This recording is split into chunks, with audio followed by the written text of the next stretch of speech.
বোরখা পরে তাদেরকে প্রতিষ্ঠানে ঢুকতে দেওয়া হচ্ছে না। রক্ত কি জমে গিয়েছে, তোমাদের রক্ত কি বরফ হয়ে গেছে?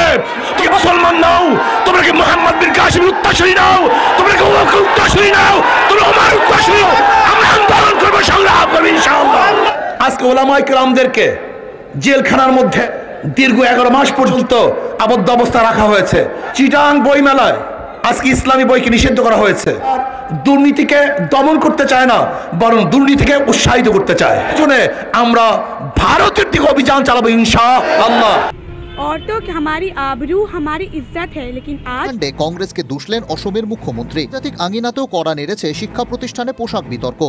আসসালামু আলাইকুম বন্ধুরা, আজ আপনাদেরকে যে ভিডিওগুলো দেখাবো সেই ভিডিওগুলো হচ্ছে ভারতের কর্ণাটকে হাইকোর্ট থেকে যে রায় দিল। হ্যাঁ, হাইকোর্ট থেকে হিজাব সহ যে কোনো ধর্মীয় পোশাককে নিষিদ্ধ ঘোষণা করলো। তা নিয়ে সেই ভিডিওটা আপনাদেরকে দেখাবো। আরেকটি ভিডিও দেখাবো ভারতে হিজাব নিয়ে বিতর্কতে চরমনায় পীর সাহেব কি বলছে। সে আজ কঠোর হুঙ্কার দিছে, ভারতে হিজাব নিয়ে বিতর্কতে কঠোর হুঙ্কার দিছে। হ্যাঁ বন্ধুরা, ভিডিওটি দেখার আগে আপনি যদি আমাদের চ্যানেলে নতুন হয়ে থাকেন প্লিজ সাবস্ক্রাইব করুন। আর পাশে जो लोग बोल रहे हैं खिलाफ पर्दे के, जो लोग बोल रहे हैं खिलाफ पर्दे के, सवाल उनसे है तुम मास्क क्यों लगाते हो? जिस तरह एक छोटे से कपड़े का मास्क हमें कोरोना वायरस से बचाता है, उसी तरह हमारे औरतों का नकाब लोगों की गंदी नजरों से बचाता है। ये हिजाब औरतों की हमारी आबरू हमारी इज्जत है, लेकिन आज हमसे हमारी आबरू और हमारी इज्जत को छीना चाह रहा है। ভারতে হিজাব বিতর্কের মধ্যেই প্রাথমিকভাবে শিক্ষা প্রতিষ্ঠানে ধর্মীয় পরিচয় বহনকারী সবকিছু পরিধানের উপর নিষেধাজ্ঞা দিলেন কর্ণাটক হাইকোর্ট।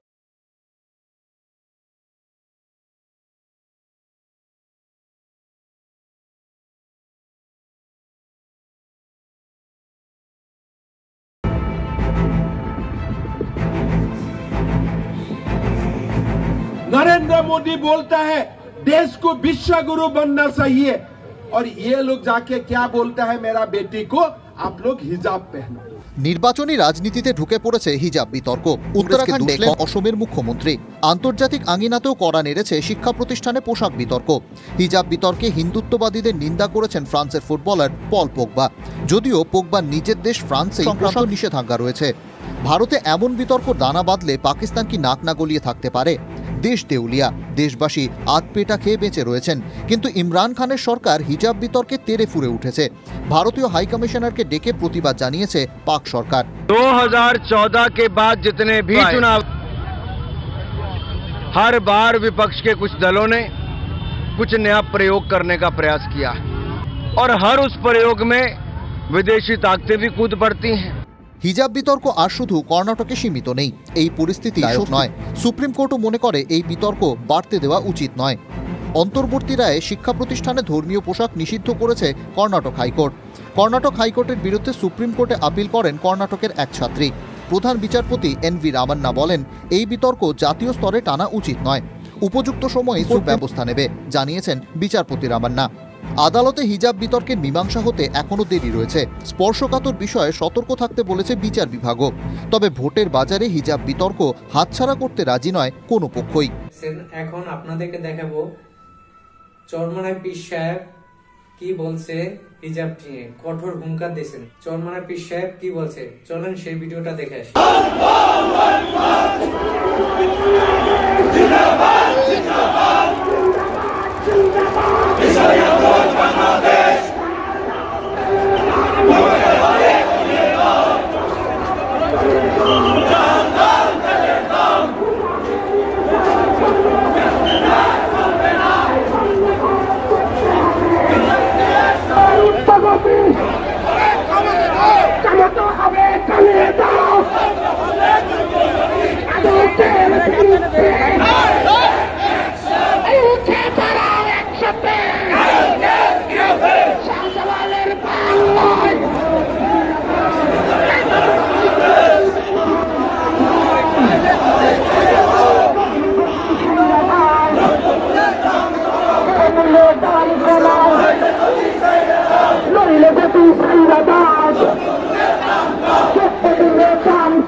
গ্যাসের দাম বৃদ্ধি হচ্ছে, কারেন্ট বিল বৃদ্ধি হচ্ছে, পানির দাম বাড়ানো হচ্ছে, দাম বাড়ানো হচ্ছে, পেঁয়াজের দাম, আলুর দাম, অর্থাৎ মানুষ কিভাবে জীবিকা নির্বাহ করবে এই চিন্তা সরকার নাই, পেটুকটা কিভাবে পেটটা ভরবে এই চিন্তায় সরকার সবসময়।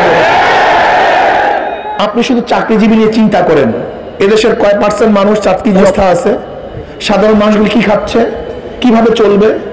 বিশ্বাস করুন অথবা নাই করুন, আমি নিজের চোখে দেখেছি হয় গরিব দরিদ্র মানুষগুলি বাজারে ব্যাগ নিয়ে যায়, কিন্তু ব্যাগের মধ্যে কিছু কেনার সাধ্য নাই, তাদের কাছে টাকা নাই, অর্থ নাই। আজকে ক্ষুধার তাড়নায় বাচ্চাগুলি ধুকে ধুকে মরছে, আজকে ক্ষুধার তাড়নায় বাচ্চাগুলি কাটছে, আজকে বস্ত্রহীন ভাবে হাজার আমার বাচ্চারা রাস্তার মধ্যে পড়ে আছে, আজকে ঘরবিহীন হাজারো গরিব দুঃখী মেহনতি মানুষ খোলা আকাশের নিচে রৌদ্রের মধ্যে, পানির মধ্যে, কুয়াশার মধ্যে ভিজছে। সরকার তাদের প্রতি ভ্রুক্ষেপ না করে শুধু বাড়াও আর বাড়াও, বাড়াও আর বাড়াও, তোমাকে পাঠতে দেওয়া হবে না। বাংলাদেশের সরকার প্রতিহত করবে ইনশাআল্লাহ। গ্যাস আমাদের দেশের সম্পদ, এটা বাড়াবেন কেন? বরং মানুষ যাতে সহজে ব্যবহার করতে পারে এই চিন্তা আপনার মধ্যে থাকবে। আপনারা দেখেছেন গোটা দুনিয়ার মধ্যে কেরোসিনের দাম কমছে, বাংলাদেশে বাড়ছে। আন্তর্জাতিকভাবে যখন কেরোসিনের দাম কমছে, বাংলাদেশে দাম বৃদ্ধি হয়েছে। এটা কোন এক জগৎ, কোন এক দেশ, কোন এক জাতি, কোন এক সরকার আমাদের বুঝে আসে না। এরপরে আসুন, বাংলাদেশে মদের লাইসেন্স দিবে, অথচ তারা 50 বছর উদযাপন করে বঙ্গবন্ধু শেখ মুজিবুর রহমান সাহেবের বিভিন্ন কীর্তি কলাপ, বিভিন্ন কথাবার্তা, অবদান তারা আমাদের কাছে প্রকাশ করার চেষ্টা করতেছে। অথচ 72 সংবিধান শেখ সাহেব নিজে মদকে নিষিদ্ধ করেছিলেন। তার বাবা লুৎফর রহমান সাহেব শেখ সাহেবকে বলেছিলেন, তুমি মদকে অবৈধ ঘোষণা করেছ, অথচ তোমার সচিবালয় মদ চলতেছে। বঙ্গবন্ধু নিজে সেখানে গেলেন, গিয়া দেখেন মদ পাওয়া গেছে। তিনি বললেন, এখানে মদ আসছে কিভাবে? বলছে বিদেশের আসছে, তারা মদ নিয়ে এসছে। তখন তিনি সেখান থেকে মদ সরিয়ে দিয়েছেন এবং কড়া ভাষায় কথা বলেছেন, ফাঁড়দার যদি মদ পাওয়া যায় তাহলে উচিত বিচার তিনি করবেন। আপনারা দেখেছেন মাহমুদুর রহমান এক কমিশন গঠন হয়েছিল স্বাধীনোত্তর ইয়াহিয়া খানের সাথে। তখন শেখ সাহেব স্পষ্টভাবে বলেছেন যে টেবিলের মধ্যে, আলোচনার টেবিলের মধ্যে মদ থাকতে পারবে না। তিনি মদকে নিষিদ্ধ করেছেন। মতিয়া চৌধুরী 18 সালে বক্তৃতা করেছেন যে বিএনপি মদের লাইসেন্স দিয়ে যুবক সমাজকে ধ্বংস করার পায়তারা করতেছে, আর আপনি 21 বছরের সন্তানকে মদের লাইসেন্স দিয়ে তাদের চরিত্রকে আপগ্রেড করার চেষ্টা করতেছেন না? আমি স্পষ্ট ভাষায় বলে দিতে চাই, বাংলাদেশে মদের লাইসেন্স শেখ সাহেব বন্ধ করেছেন, ইসলাম নিষিদ্ধ ঘোষণা করেছেন। কাজে আপনারা যারা শেখ সাহেবের আদর্শের লোক আছেন, তার অনুসারী আছেন, তাদের উচিত এই জালেমদের বিরুদ্ধে আন্দোলন ঝাঁপিয়ে পড়া। আর কোরআন ইসলাম যেহেতু মদকে নিষিদ্ধ করেছে, যারা ইসলাম পালন করেন তাদের উচিত সর্বোচ্চ শক্তি দিয়ে এই মদের বিরুদ্ধে আন্দোলন করার জন্য রাস্তায় ঝাঁপিয়ে পড়া। এরপরে আসেন, ভারতে হিজাবকে নিষিদ্ধ করেছে। ইতিহাস আপনারা জানো, মোহাম্মদ বিন কাসিম রহমতুল্লাহ আলাইহি 17 বছরের যুবক। তিনি কেন এসেছিলেন এখানে? শুধু রাজা দাহিরের জলদস্যু কর্তৃক এক মুসলিম মেয়েকে অপমান করার কারণে মুসলিম সন্তানরা, মুসলিম যুবকরা বসে থাকে নাই। তার ইরান সব কিছু পাড়ি দিয়ে ম্যাকারনের পথ ধরে রাজা দাহিরের 1 লক্ষ সৈন্যের বিরুদ্ধে আন্দোলন করে এই পাক ভারত উপমহাদেশে প্রথম কলেমার পথে উদ্যান করেছিলেন। আজকেও আমার মা বোনদের উপরে অত্যাচার চলছে, জুলুম চলছে। আজকে বোরখা পরে তাদেরকে প্রতিষ্ঠানে ঢুকতে দেওয়া হচ্ছে না। তারা আত্মনাদ করছে, তারা ডাকছে গোটা দুনিয়ার মুসলিমদেরকে, হে আমার মুসলিম বাবারা, হে আমার মুসলিম ভাইয়ারা, হে আমার মুসলিম যুবকরা, তোমাদের রক্ত কি জমে গিয়েছে, তোমাদের রক্ত কি বরফ হয়ে গেছে? তোমরা কি মুসলমান নাও? তোমরা কি মোহাম্মদ বিন কাসিম উত্তরসূরি নাও? তোমরা কি ওমর উত্তরসূরি নাও? তোমরা ওমর উত্তরসূরি নাও? আমরা আন্দোলন করবো, সংগ্রাম করবো ইনশাআল্লাহ। মেরা ভাইয়ারা আমার, ভারত বোরখাকে নিষিদ্ধ করেছে, সেখান থেকে ইসলামকে বিদায় দেওয়ার চক্রান্ত করতেছে। আমি ভারত সরকারকে বলবো, ব্রিটিশের বিরুদ্ধে আন্দোলন করতে গিয়ে সবচেয়ে বেশি রক্ত দিয়েছে মুসলমান, সবচেয়ে বেশি শাহাদত বরণ করেছে মুসলমান। ভারত ব্রিটিশ দখল করেছে মুসলমানদের থেকে, কোন হিন্দুর থেকে নয়, খ্রিস্টানদের থেকে নয়। যেহেতু ব্রিটিশরা মুসলমান থেকে মসনদ দখল করেছিল, আবার ওই মসনদকে আমাদের ধার করতে হবে ইনশাআল্লাহ। আমাদের আন্দোলন করে, সংগ্রাম করে আবার ওই দিল্লির মসনদ উদ্ধার করতে হবে ইনশাআল্লাহ। কাদিয়ানীরা আজকে আবার নতুন ভাবে সম্মেলন করার চক্রান্ত করতেছে, আবার তাদের মাথা ঝাড়া দিয়ে উঠছে। তারা বাংলাদেশে কাদিয়ানী প্রতিষ্ঠার চেষ্টা করতেছে। আমিও বলবো, নবী মুহাম্মদ সাল্লাল্লাহু আলাইহি ওয়াসাল্লাম উম্মতরা জিন্দা থাকতে কাদিয়ানী বাংলাদেশে থাকতে পারবে না। থাকবে ঠিকই, কোনো সমস্যা নাই, কিন্তু মুসলিম নামে নয়, কাদিয়ানী জামাত হিসেবে থাকবে। হিন্দুরা আছে, খ্রিস্টানরা আছে, ইহুদিরা আছে, সবাই থাকবে, কিন্তু ধোঁকাবাজ নাম দিয়ে কাদিয়ানী মুসলিম জামাত এই মুসলিম জামাত হিসেবে থাকতে পারবে না। সরকারিভাবে তাদেরকে কাফের ঘোষণা দিতে হবে এবং কাফের হিসেবে তারা বেঁচে থাকবে। এরপরে আজকে ওলামায়ে কেরামদেরকে জেলখানার মধ্যে দীর্ঘ 11 মাস পর্যন্ত আবদ্ধ অবস্থা রাখা হয়েছে। আমি সরকারকে অনুরোধ করব, ওলামায়ে কেরামকে ছেড়ে দেন। এবং আপনি যেইভাবে শর্ত করেছেন যে রাজনীতি করতে পারবে না, ওইটা করতে পারবে না, এটা সংবিধান বিরোধী। কারণ প্রত্যেকটা বাংলাদেশের নাগরিকের তাদের রাজনৈতিক অধিকার আছে।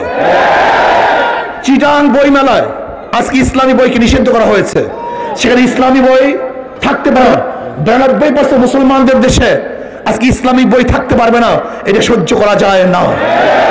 আর বাংলাদেশ সরকারকে বলবো, আপনি ভারতের এই সমস্ত কার্যকলাপের বিরুদ্ধে আপনি সংসদের মধ্যে আইন পাস করুন এবং আলোচনা করুন, নিন্দা জ্ঞাপন।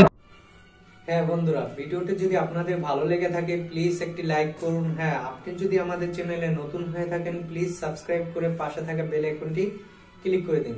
হ্যাঁ, আমরা প্রতিনিয়ত আপনাদের জন্য নতুন নতুন ভিডিও নিয়ে আসি।